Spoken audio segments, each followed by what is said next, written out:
다음은 유럽 여행인데요. 제가 유럽 여행 중간에 산티아고 순례길을 갔다 왔기 때문에 전 산티아고 순례길 이전과 이후에 여행에서 사용하는 경비 스타일이 완전히 달라졌어요. 제가 순례길 이전에 여행에서 얼마를 썼는지 먼저 말씀드리고, 그리고 이후에는 또 얼마를 썼는지 이렇게 정리를 해서 말씀드릴게요. 일단 첫 번째 유럽 여행에서는 전체 일정은 약 49박 50일이고요. 총 경비는 약 810만 8,019원입니다. 810만 8,019원. 제가 정리를 해보니까 대략적으로 약 일주일을 기점으로 100만원대 지출을 했더라고요. 그래서 물론 그 국가마다 이제 물가가 다 다르기 때문에 조금씩 차이는 있지만 제가 일주일의 기점으로 이제 정리를 해서 말씀을 드릴게요. 첫 번째로는 4월 2일부터 4월 8일까지의 터키와 그리스 일정입니다. 저는 터키에서 이스탄불, 카파도키아 다녀왔고, 그리고 그리스에서는 아테네, 미코노스 이렇게 4개의 도시를 다녀왔고요. 교통, 숙박, 투어 등을 약 82만 5,884원, 그리고 터키 리라를 9만 358원, 그리고 그리스 유로를 32만 6,930원 이렇게 지출을 했더라고요. 총 124만 3,172원을 터키와 그리스 여행에서 사용을 했습니다. 지금 말씀드린 거 보면 터키에서 일정과 그리스에서 일정이 사실 비슷한데 터키에서 사용한 게 9만원, 그리고 그리스에서 사용한 게 32만원으로 이게 물가 차이가 조금 있는 편이에요. 그리고 그 다음 나라로는 이제 4월 9일부터 4월 15일까지 이탈리아를 다녀왔고요. 이탈리아는 로마, 피렌체, 피사, 이제 남부 투어, 그리고 밀라노까지 다녀왔고, 총 94만 794원을 지출했어요. 정말 비싸네. 다음은 4월 16일부터 4월 20일까지 스위스 일정입니다. 스위스에서는 체르마트, 인터라켄, 그리고 바젤까지 3개의 도시를 다녀왔고, 여기에서는 무려 171만 2,121원을 사용하고 왔습니다. 그래서 좀 특이한 건 제가 스위스에서 가장 비싸다는 스카이다이빙을 하고 왔기 때문에 스카이다이빙 비용을 60만원 정도 사용을 했고, 그리고 스위스 패스를 30만원, 그냥 인터라켄 VIP 패스를 20만원, 이렇게 교통비와 스카이다이빙에 좀 돈을 많이 썼어요. 그래서 요거는 참고해 주시면 될 것 같아요. 그 다음으로는 4월 21일부터 4월 24일까지 영국. 저는 영국은 런던만 딱 다녀왔고, 여기에서는 96만 9,417원을 사용을 했습니다. 점점 물가가 올라가는 게 느껴지시죠? 도시를 얼마 안 갔는데 100만원을 썼어요.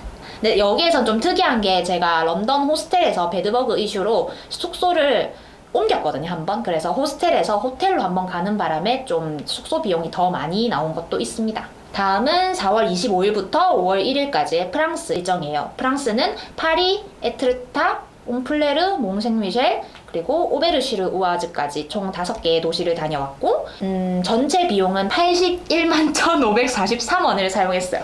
여기에서 좀 특이한 거는 제가 작년에 파리를 한번 다녀온 경험이 있어서 제가 뭐 따로 디즈니랜드를 간다거나 또 뮤지엄 패스를 끊어서 박물관을 돌아다닌다거나 뭐 이런 것들을 전혀 하지 않았어요. 제가 그냥 가고 싶은 미술관이 있으면 그때그때 끊고, 그리고 투어도 한번 다녀오고 이랬기 때문에 금액은 여기에서는 좀 일반적인 파리 여행 금액과는 조금 다를 수 있다는 거를 참고해 주시면 될 것 같아요. 그 다음은 제가 5월 2일부터 5월 11일까지 독일과 체코 일정입니다. 그래서 독일은 프랑크푸르트, 하이델베르크, 뮌헨 이렇게 3도시, 그리고 체코는 프라체스키까지 다녀왔고요. 여기에서는 133만 7,237원을 사용했어요. 다음은 5월 12일부터 5월 21일까지 오스트리아 비엔나, 그리고 헝가리 부다페스트, 터키 데니즐리까지 약 113만 6,128원을 사용했어요. 여기서 좀 특이한 거는 제가 다시 터키를 갔어요. 터키 데니즐리 같은 경우에는 파무칼레, 그 석회 온천이 있는 파무칼레가 유명한 곳인데요. 왜 처음에 이곳을 가지 않고 다시 부다페스트에서 여기까지 왔냐면 제가 아는 분을 이제 만나러 가는 또 다른 이슈가 있었기 때문에 제가 이런 일정을 소화를 하게 됐고요. 이 제 방문으로 발생한 비용이 교통비 포함해서, 항공권 포함해서 45만 2,765원입니다. 터키 일정은 조금 특이한 케이스이기 때문에 이 부분은 조금 예외로 두고 참고를 해주시면 좋을 것 같아요. 이제 산티아고 순례길을 걸으러 다녀온 스페인 순례길 이후에 포르투, 아프리카, 모로코까지의 일정 중에 사용한 경비입니다.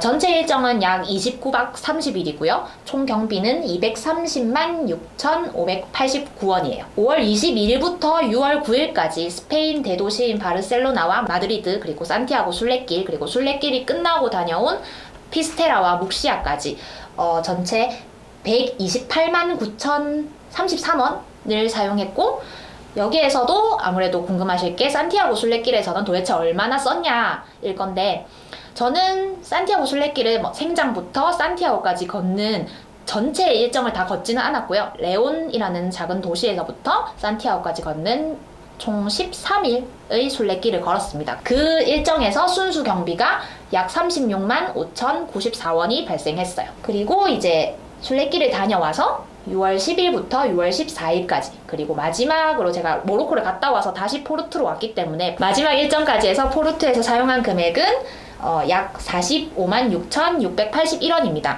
여기에서는 아무래도 조금 오차가 있을 것 같아요. 왜냐하면 제가 특이하게도 순례길을 함께 걸었던 동행들과 포르투를 함께 다 같이 넘어가면서 숙소를 쉐어하고 아침 저녁을 같이 해먹고 그랬기 때문에 경비를 엄청나게 절약을 했어요. 조금 이 부분에서는 정확하지 않을 수도 있는데 1당 10만원 정도 사용을 했다 정도로 봐주시면 좋을 것 같습니다. 6월 15일부터 6월 19일까지 다녀온 모로코이고요. 모로코는 3박 5일 일정이었어요. 왜냐하면 나이트 버스를 제가 2회를 탔고, 그리고 셰프샤오엔에서 1박, 그리고 사막에서 2박 이렇게 해서 3박 5일 일정이었어요.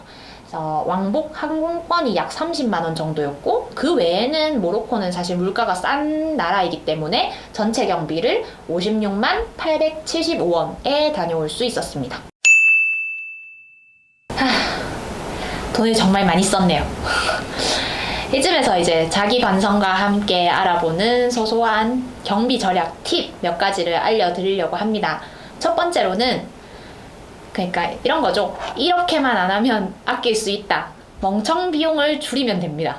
근데 저는 사실 멍청 비용이라 할 것까지는 없는데 주로 발생한 것들이 이제 소매치기, 분실, 도난, 그리고 사기단한테 당하는 그런 돈들 있잖아요. 사실 제가 모스크바에서 한번 인형 탈을 쓰고 돈을 뜯어가는 사기단을 만나서 돈을 한번 뜯긴 적이 있기 때문에 이런 금액을 줄이면 좀 더 알뜰한 여행이 될 수 있었지 않았을까라고 생각을 하고요.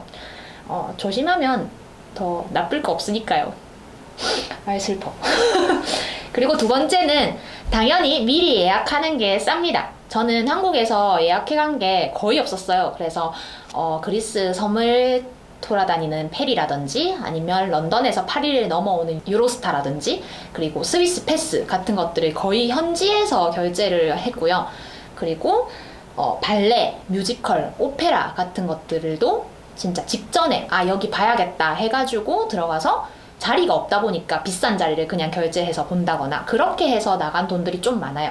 그리고 또 미리 예약하면 유적지라든지 입장권 이런 것들이 할인되는 것들이 되게 많거든요, 한국에서는. 그래서 그런 것들도 미리 예약을 해서 저렴하게 가는 게 더 좋을 것 같습니다. 세 번째로는 당연히 투어를 많이 이용하면 비용이 비싸집니다.